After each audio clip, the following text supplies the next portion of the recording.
আমি গাজীপুর রোডে সাইনবোর্ড নামক জায়গার ভিতরে আছি, যেখানে ছাত্র ছাত্রীরা যারা রাস্তাঘাটের নিয়ন্ত্রণ নিয়েছে। আসলে দেশ স্বাধীন করে তারা শেষ করেনি, স্বাধীনতা যাতে করে অস্তিত্ব বলবৎ থাকে সেই জন্য তারা কাজ করে যাচ্ছে। বাংলার মানচিত্র রাস্তার বুকে এঁকে দিয়ে যাচ্ছে তারা। আমরা আসলে ভাবতেও পারিনি যে ছেলেরা, যে মেয়েরা হয়তো ভাতটুকু নিজেরা তাদের নিজের মুখে তুলে খায় না, আজ তারা দেশ গড়ার কাজে লিপ্ত।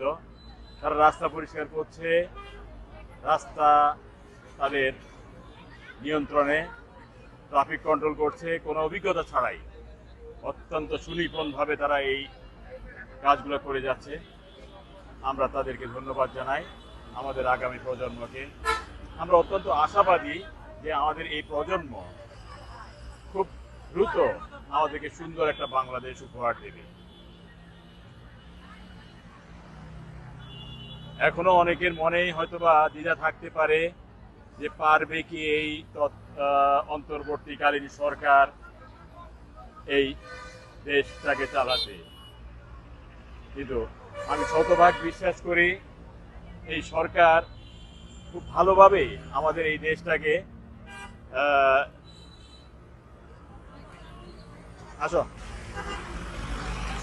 হ্যাঁ, আমি জানতে চাই তোমরা যে এটা হাতে না, তোমরা যেভাবে এই জায়গাটাতে তোমরা কাজ করছো, আমি বিশ্বাস করি তোমরা অনেকেই এই কাজের সাথে কোনো অভিজ্ঞতা নেই। তোমরা নিজেদের হাটটুকু খেয়া কিনা নিজেরা বেড়ে তাও চিন্তিত। মায়ের অথবা মুখে ভাত তুলে দেয়, কিন্তু আজকে রাস্তায় দাঁড়িয়ে এই কাজ তোমরা করছো। আসলে তোমাদের সাথে অনেকেরই মারাও হয়তো সাথে চলে আসছেন, আমি জানি। তো আমার কাছে ভালো লাগছে তোমরা শুধুমাত্র দেশটাকে স্বৈরাচারের কাছ থেকে স্বাধীন করে ক্ষান্ত হয়, তোমরা আবার এই দেশটাকে এই স্বাধীনতা রক্ষা কিভাবে করতে হয় সেটাও দেশবাসীকে শিক্ষা দিচ্ছ।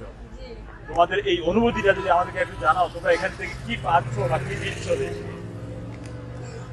এটা কি বলবো, আসলে আমরা যেহেতু আমাদের নিজের দেশ, সেই কারণে আমরা যেহেতু এটা আমাদের নিজের দেশ, আমরা এটাকে নতুন ভাবে সাজাচ্ছি। আমাদের খুবই ভালো লাগছে, এটা মানে নতুন অভিজ্ঞতা, কখনো এটা করা হয়নি। ধন্যবাদ তোমাদেরকে। আসলে অনেকেরই ভাবনা আমাদের দেশের নতুন প্রজন্ম এরা শুধুমাত্র কম্পিউটার বা মোবাইলের ভিতরে বসে থাকে, এতে তারা কিছু হবে না। ভুল ধারণা, এটা সবাই দেখে আজকে অক্ষরে প্রমাণিত হলো। তোমরা 15 বছরের একটা স্বৈর শাসনের কাছ থেকে দেশটাকে উদ্ধার করে মাত্র 15 দিনে একটা দেশকে উদ্ধার করে ছেড়ে দিয়েছো, তোমাদেরকে মোবারকবাদ। আর যারা আত্মহতি দিয়েছে তাদেরকে জানাই অভিনন্দন। আর যাদের মায়ের বুক খালি হয়েছে তাদের মায়ের বুক খালি হয়নি। আসলে তারা অজস্র 15 কোটি 17 কোটি বাঙালির বুকে জীবিত থাকবে আজীবন। আমরা তোমাদের সবাই কামনা করি। আমাদের জন্য দোয়া করবেন, অবশ্যই তোমাদের জন্য দোয়া থাকবে। আমরা আশা রাখি এই দেশটাকে তোমরাই গড়বে, তোমাদের এই দেশ, তোমরা এই দেশের জন্য অনেক কিছু করতে পারবে। আমি সবার জন্য আমার শুভকামনা রইল। আসলে কিছু বুদ্ধিজীবী আছে এখনো মন্তব্য করেন, যারা আজকের এই দেশটাতে যারা সংসদে আসছেন বা নতুন অন্তর্বর্তীকালীন সরকার গঠন করেছেন, তারা কি আদৌ পারবে এই দেশটা কন্ট্রোল করতে? তাদের তো অভিজ্ঞতা নেই। কিন্তু না, অভিজ্ঞতার প্রয়োজন নাই। আমাদের যে ছাত্ররা বুকে তাজা রক্ত দিয়ে যদি এই দেশটা স্বাধীন করতে পারে, অস্ত্রের কোনো ট্রেনিং ছিল না, তারা সামরিক বাহিনী কোনো ট্রেনিং ছিল না, মাত্র 15 দিনে যদি একটা স্বৈর শাসকের কাছ থেকে একটা দেশ মুক্ত করতে পারে, তাহলে আমরা নিশ্চিত আমাদের নতুন প্রজন্ম এই দেশ শাসন করতে পারবে। এবং যে প্রজন্ম আমাদের এখন এখানে অন্তর্বর্তীকালীন সরকারে অন্তর্ভুক্ত হয়েছে, তারাও এই দেশটাকে নিয়ন্ত্রণ করতে পারবেন বলে আমরা বিশ্বাস রাখি। যদিও কেন টক শোতে আজকে বাংলার জীবিত লাইভ হিরোদেরকে নেওয়া হয় না, টিভি সাংবাদিকদের অনুরোধ করব, যারা লাইভ হিরো রাস্তায় যারা কাজ করতেছে তাদেরকে আপনারা ধারণ করুন, তাদের কথাবার্তা আপনারা প্রচার করুন এবং তাদেরকে এই জায়গা থেকে সবাইকে এখানে নিয়ে আসুন। এবং যারা এই কাজগুলোর সাথে জড়িত প্রত্যেকে যার অবস্থান থেকে দেশ গড়ার কাজে যেভাবে করে তারা কাজ করছে, সুতরাং আমরা চাই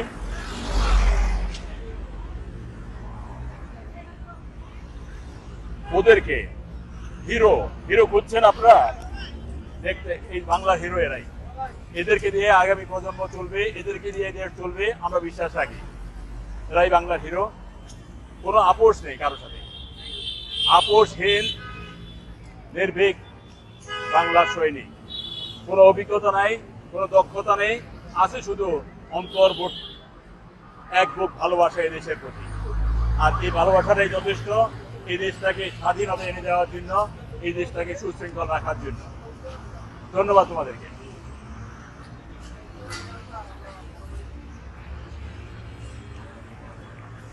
যদি হিরো খুঁজতে হয়, যারা রাস্তায় দাঁড়িয়ে নিজের জীবন বাজি রেখে এই দেশটা স্বাধীনতার জন্য কাজ করেছে, তাদেরকে নিয়ে আসুন। তাদেরকে টিভি সেন্টারে ডাকার দরকার নেই, রাস্তায় নেমে আসুন তাদের তথ্য নেওয়ার জন্য, তাদের কাছ থেকে ইন্টারভিউ নেন, তাদেরকে হিরো বানান। আমি চাইবো অতি সত্বর যারা এই আন্দোলনে প্রাণ দিয়েছে তাদের তালিকা, যারা প্রাণ দিয়েছে অথবা যারা আহত হয়েছে তাদের তালিকা প্রকাশ করার জন্য আপনারা একটা ভেরিফাইড নাম্বার প্রচার করুন জরুরি ভিত্তিতে, যে নাম্বারে যারা আত্মাহুতি দিয়েছে আমরা যেন তাদের এই তালিকাটা খুব দ্রুত গতিতে আমরা দেখতে পাই, জনগণ যদি দেখতে পায়, এবং যারা আহত হয়েছেন তাদেরকে আমরা খুব দ্রুত এই জায়গাতে আমরা দেখতে চাই। এই যারা আহত অথবা নিহত সবাইকে আমরা দেখতে চাই। অভিজ্ঞতা প্রয়োজনীয়তা নাই, অভিজ্ঞতা না, দরকার আন্তরিকতা, দরকার দেশের প্রতি ভালোবাসা। এটাই যথেষ্ট একটা দেশকে গড়ে তোলার জন্য। ধন্যবাদ সবাইকে।